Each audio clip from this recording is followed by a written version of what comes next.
తాకట్టులో ఉన్న బంగారాన్ని విడిపించి ఆ రోజు ఆన్లైన్ ధరకే కొంటుంది కొమ్మూరి గోల్డ్.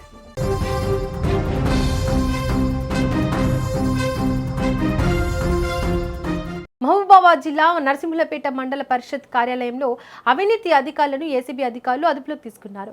ఓ వెంచర్ అనుమతి కోసం లంచం డిమాండ్ చేసి ఆ డబ్బులు తీసుకుంటుండగా ఎంపీడీఓ, ఎంపీఓతో పాటు ఓ వ్యవహారంలో కీలక పాత్ర పోషించిన ఎంపీడీఓ కుమారుడిని ఏసీబీ అధికారులు రెడ్ హ్యాండెడ్గా పట్టుకున్నారు.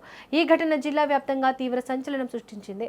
నరసింహులపేట మండల పరిధిలోని పడమటిగూడెం గ్రామంలో ఓ వెంచర్ ఏర్పాటుకు సంబంధించిన అనుమతుల కోసం బాధితుడు నరసింహులపేట మండల పరిషత్ కార్యాలయాన్ని ఆశ్రయించారు. అయితే ఆ వెంచర్ అనుమతి మంజూరు చేయడానికి ఎంపీడీఓ రాధిక, మండల పరిషత్ అధికారి కిన్నెర యాకయ్యలు సదరు బాధితుడిని లంచం డిమాండ్ చేశారు. దీంతో అతను ఏసీబీ అధికారులను ఆశ్రయించడంతో అధికారులు రెడ్ హ్యాండెడ్గా పట్టుకున్నారు.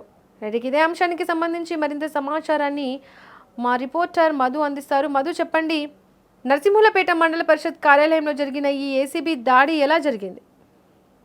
Thank you Deepika. మహబూబాబాద్ జిల్లా నర్సులపేట మండలంలో ఎంపీడీఓ కార్యంలో 40,000 లంచం తీసుకుంటుండగా ఏసీబీ అధికారులు రెడ్ హ్యాండెడ్ గా పట్టుకోవడం జరిగింది. ఈ ఘటన మొత్తం జిల్లా వ్యాప్తంగా సంచలనం ఎక్కించింది. అయితే ముఖ్యంగా అయితే మహబూబాబాద్ జిల్లా నర్సులపేట మండలం పరిషత్ కార్యాలయంలో మొత్తానికైతే అవినీతి తిమింగళాలు ఏసీబీ వాళ్ళకి చికెన్ చెప్పవచ్చు. అంటే పడమటిగూడెం సంబంధించిన ఒక వెంచర్ విషయంలో అనుమతి కోసం సదరు వ్యక్తి ఆ డబ్బులు ఇస్తానని చెప్పేసి ముందు ఆ డబ్బులు లంచంగా మాట్లాడడం జరిగింది. సుమారు ₹1,00,000 మాట్లాడుకుందామని తెలుస్తుంది. ఈ విషయంపై కూడా 40,000 రూపాయలు ముందస్తు ఇస్తాం, తర్వాత మిగతా డబ్బులు ఇస్తాం అని చెప్పేసి మాట్లాడుకోవడం జరిగింది.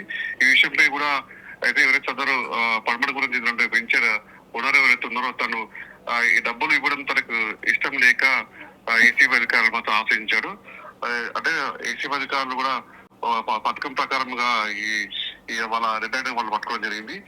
ముఖ్యంగా ఎవరైతే ఉన్నారో సంబంధించినటువంటి ఎంపీడీఓ రాధిక అయితే మిగతా ఎంపీఓ ఇద్దరు కూడా ఆ డబ్బులు తీసుకుంటుండగా వాళ్ళు అధికారులు రెడ్ హ్యాండెడ్ గా పట్టుకున్నారు. అయితే దీని విషయంలో మాత్రం ముఖ్యంగా మనకి రాధిక ఎంపీడీఓ రాధిక కుమారుడు ఎవరైతే నాగరాజు ఉన్నాడో సంబంధించిన కూడా ఎంపీడీఓ కార్యాలయంలో అల్చల్ చేస్తూ సంబంధించినటువంటి పత్రికా పేర్లు అతను కూడా విలేకరణ చెప్పుకుంటూ కూడా ప్రజల వాళ్ళ అందరినీ మోసం చేస్తున్నట్టు కూడా మనకు తెలుస్తుంది. ఈ విషయం కూడా ఆలస్యంగా వెలుగులోకి వచ్చినప్పటికీ ఉన్నతాధికారులు కూడా విలేకరని చెప్పేసి కూడా తనను కూడా వెనకేసుకొచ్చడం కూడా చర్చలు జరుగుతుంది. మొత్తానికైతే ఎప్పుడైతే ఏసీబీ అధికారులు రెడ్ హ్యాండెడ్ గా పట్టుకోవడంతో అందరూ విస్మయానికి గురించిన పరిస్థితి ఉంది. దీపిక, మధు, వెంచర్ అనుమతి కోసం అధికారులు ఎంత మొత్తం లంచం డిమాండ్ చేశారు? ఈ వ్యవహారం ఎప్పుడు వెలుగులోకి వచ్చింది? అయితే కొన్ని రోజులుగా పడమటిగూడెం చెందినటువంటి ఒక వ్యక్తి తనకు వెంచర్ సంబంధించినటువంటి అనుమతులు కావాలి నాకు అని చెప్పేసి కొన్ని రోజులుగా ఎంపీడీఓ కార్యాలయం చుట్టూ తిరుగుతున్నా కూడా రేపు మాపు అంటూ కాలయాపన చేసినట్టు మనకు తెలుస్తుంది.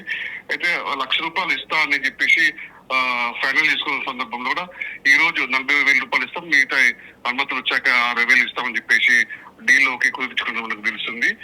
అయితే మొత్తానికైతే ఈ 40,000 ఇవ్వడానికి కూడా అతన్ని బాగా ఇబ్బందులకు గురి చేసినట్టు కూడా మనకి తెలుస్తుంది దీపిక. అయితే దీనికి వీళ్ళకి అధికారులకి డబ్బులు ఇవ్వడం ఇష్టం లేక అతను ఏసీబీ అధికారులను ఆశ్రయించి ఈ విధంగా రెడ్ హ్యాండెడ్ గా ఏసీబీ అధికారులు పట్టించిన విషయం చర్చనీయాంశం దారితీస్తుంది దీపిక.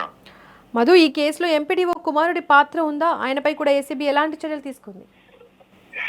ఖచ్చితంగా చెప్పొచ్చు. అది ఎందుకంటే ఎంపీడీఓకి సంబంధించినటువంటి వాళ్ళ కుమారుడు ఏదైతే నాగరాజు ఉన్నాడో తను ఎంపీడీఓకి సంబంధించినటువంటి కార్యకలాపాలలో కూడా తలదూచుతూ అక్కడ ఉన్నటువంటి కింది స్థాయి అధికారులు కూడా హుకుం జారీ చేస్తూ అజమాయిషీ చేస్తున్నాం అని చెప్పేసి పలువురు ఉద్యోగులు కూడా చిన్న స్థాయి ఉద్యోగులు కూడా మాట్లాడుకుంటున్నారు. ఎందుకంటే ప్రతి విషయంలో కూడా తనే తలదూచుతూ కూడా ఎంపీడీఓ సంబంధించిన ఎంపీడీఓ మా అమ్మ నేనేం చెప్తే అదే చేస్తుంది అంటూ కూడా కొంచెం అజమాయిషీ జారీ చేస్తాడు. చిన్న స్థాయి ఉద్యోగులు కొంచెం ఇబ్బంది పెట్టినట్టు కూడా మనకు తెలుస్తుంది.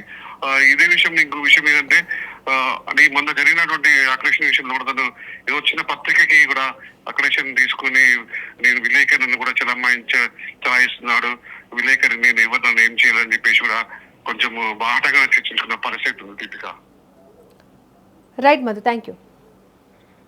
ఈరోజు ఎంపీడీఓ గారి ఆఫీస్లో జరిగిన వివరాలు ఏంటంటే హైదరాబాద్కు చెందిన ఒక వ్యక్తి పడమటిగూడెం నరసింహులపేట మండల లిమిట్స్లో 4 ఎకరాల భూమిని కొని దాన్ని లేఅవుట్ చేయడానికి గాను ఆర్డీడీ కార్యాలయం వరంగల్కి అప్లై చేయగా అక్కడి నుండి 29 జనవరి 2026న పర్మిషన్ వచ్చింది.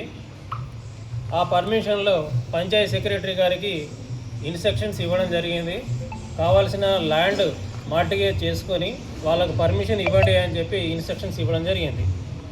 ఈలోగా ఏమైందంటే ఆ పడమటిగూడెం గ్రామంలో ఈ భూమి ప్రక్కన వేరే ఒక వ్యక్తి ఉండే, ఆ లేఅవుట్ చేసే భూమిలో నా భూమి కూడా ఉన్నది అని చెప్పి అతను కంప్లైంట్ చేయడంతో వీళ్ళు ఏం చేశారు అని అంటే కొన్ని రోజులు ఆగుదామన్న ఉద్దేశంతో ఆగాడు. అతను రియల్ ఎస్టేట్ చేసిన అతనే ఆగాడు.